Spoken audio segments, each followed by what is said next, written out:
Mula sa munisipyo ng Tublay, mahigit 30 minuto ang biyahe papunta sa unang kuwebang aming binisita.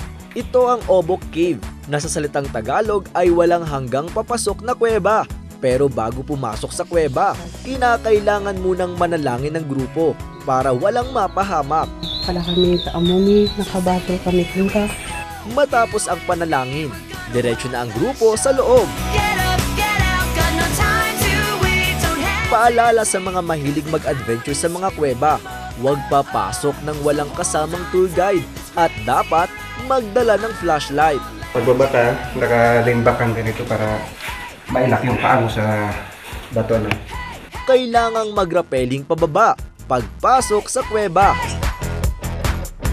Habang naglalakad, mamamangha ka sa mga stalactites at stalagmites. Ang mga stalactites ay nakikita sa siling o itaas na kuweba. Ito ay isang uri ng mineral. Ang tumutulong tubig dito ay tinatawag na dripstone na lumalabas lamang sa loob ng 100 taon. Nagiging stalagmites ito na makikita sa ground o ibaba. Kapag nagtagpo ang stalactite at stalagmites, tinatawag itong column. Ipinagbabawal ang paghawak dito. Nagkakaroon kasi ng chemical reaction sa body oil na inilalabas ng ating katawan. Kapag ito ay nahawakan, magiging kulay itim ito, dark brown o mawawala ng kinang. Sinyales ng pagkamatay nito.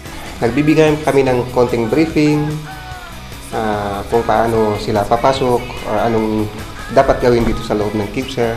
Talagang hinang turismo pag yung mga rock formations ay napabayaan. So, kaya nga binigyan namin ng briefing sa mga turista na dapat tumulong sila sa pangangalaga ng mga rock formations.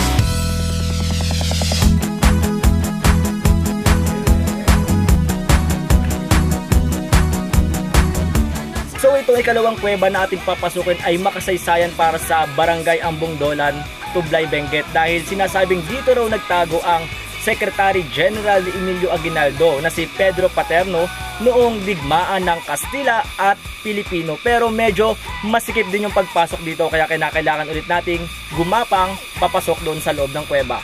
5 metro ang papasok sa makipot na daan. Iba't ibang rock formation ang meron sa loob. Merong buwaya, sleeping parrot, malaking pusit, bunga ng papaya, tila mag-asawang si Jose at Maria. Nakakapagod, nakakatakot, pero worth it, tsaka masaya naman kasi first time ko na pumasok sa mga caves, kaya parang scary yung dating, pero after naman, worth it naman. Ang mga ganitong lugar ay binigay sa atin ng may kapal para ito'y ating ingatan dahil hindi man sila gumagalaw tulad natin, meron din silang buhay.